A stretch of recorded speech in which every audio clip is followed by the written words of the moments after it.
My name is Randy Detrick. I'm the son of Sandy Detrick, husband to my beautiful wife Tiffany, and the proud dad of 3 spectacular children. My mission is to add value to others. I believe in the power of the human spirit, and thank you for listening. If you enjoyed today's podcast, please share with a friend. Help me spread the good, the clean, the pure, the positive. When there is hope in our future, there is power in our present. So we're back to raising healthy, positive children.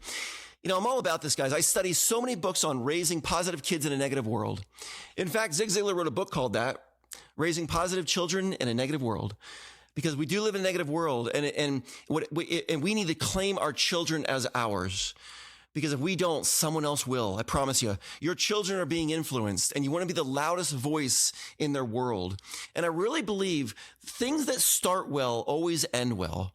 So pay attention to how you wake your children up in the morning, because the way their day starts, it matters so much.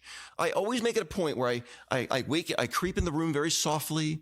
I don't turn the lights on. I walk over and I rub their back and I ease them into their day, very gentle. And the first message that I'm sending them is that you are so valuable. You are so wonderful that I want to treat you with absolute respect. I don't want to walk in the room, flick the lights on and go, get up, let's go to school. Time to get up. Let's go. Get dressed. Come on. Treat them with respect, because when you treat them with respect, what will happen is when they grow up, they'll expect others to treat them with respect. And you'll never say, why do you let people treat you like that? How many times have you heard a parent say that to their child? Why do you let people treat you like that? And I want to say to them, well, mom and dad, how do they learn to be treated like that? Because children, they're growing into our words. They're becoming what we're speaking into their minds. So when you wake your child up in the morning, always have a routine. You creep in their room, you rub their back, you say to them, it's going to be a great day. Make that the first words they hear. It's going to be a great day. And then you go, let's go. Come on, we can make it happen. Let's do it. Come on, here we go. It's going to be a great day. You can conquer the day. I see greatness in your future.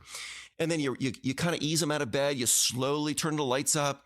And then whatever matters most to them, you do. So Maggie, it matters a lot. Maggie is 10 years old, and it matters a lot that I help Maggie get dressed in the morning. So I don't treat all my children the same. Everybody's different, and everybody should be treated differently, period. And people go, you don't treat them the same? Nope, I sure don't. Because what matters more to Maggie matters different than Joseph. So I treat Maggie different than Joseph, and same as Natalie.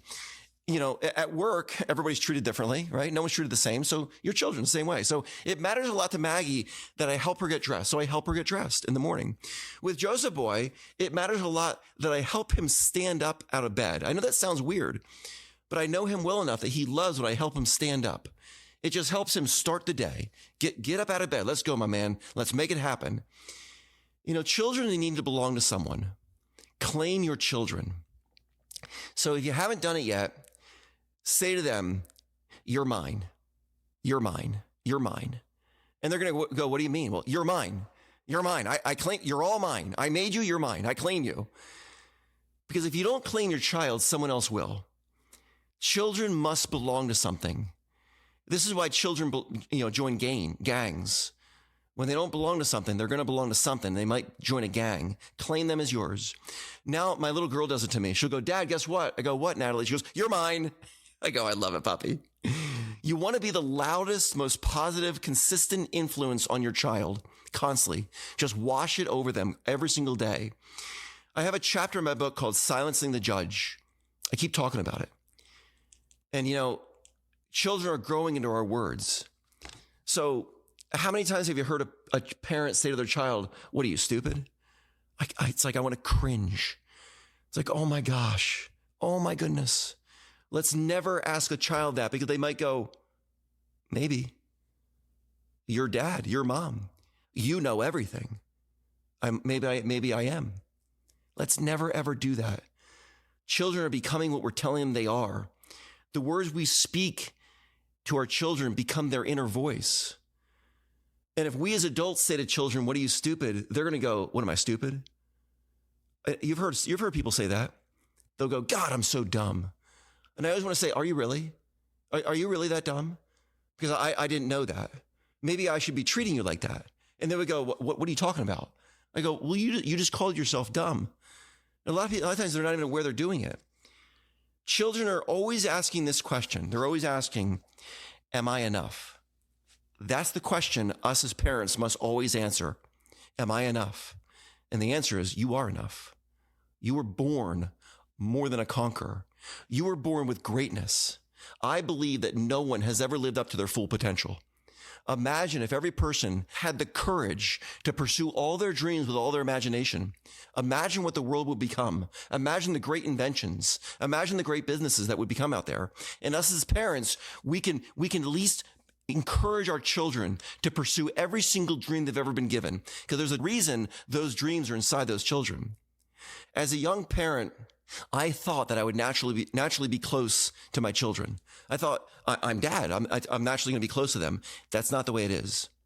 You must build the relationships with your children, even at age 5, 10, and 7. Relationships don't come naturally. We get the ones that we cultivate and develop, not the ones we want. And just because we're mom or dad doesn't mean we're going to have a naturally good relationship with our kids. You got to build it. We don't get the relationships we want. We get the ones that we cultivate. We get the ones that we water. You know that saying, the grass is greener on the other side? No, the grass is greener where you water it. And it's the same with relationships. The relationships are better, the ones that we water. And children need our presence more than anything. And I'm not talking about gifts. I'm talking about your presence, you being there physically. I've learned that with parenting, children are not looking for you to be their friend. They're not. They're looking for you to be the guiding source, the instructions, the one that creates boundaries, the one with discipline. Children love that. I tell you, Joseph boy, he has actually thanked me. He goes, "Thanks, Dad. Thanks for not letting me do that." I go, "Wow, I never dreamed you would say that." But in the moment, he was angry. "I want to go do that." And I'd say, "No, you are not doing that." And then later he'll go, "Yeah, thanks for letting me do that." In other words, thanks for having a boundary when I didn't have one. Every child is trying to figure out where are the boundaries in my life. And us as parents, we need to give them the gift of, here they are. Let me show you where they are. It's a gift. It really is. They intuitively know the boundaries that keep them safe. Children know this. They intuitively know the boundaries that will keep them safe. They always know. Maggie baby's 10 years old, and I've already kind of like let her try to figure things out on her own.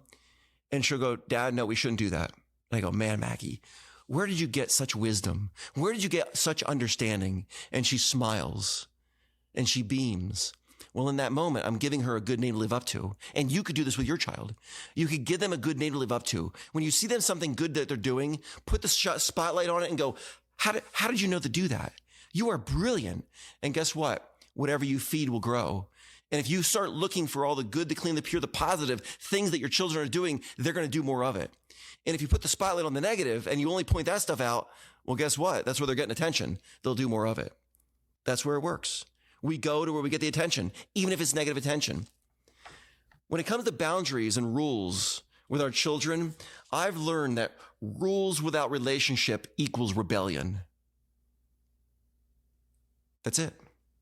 Rules without the relationship will equal rebellion. You got to have that relationship first.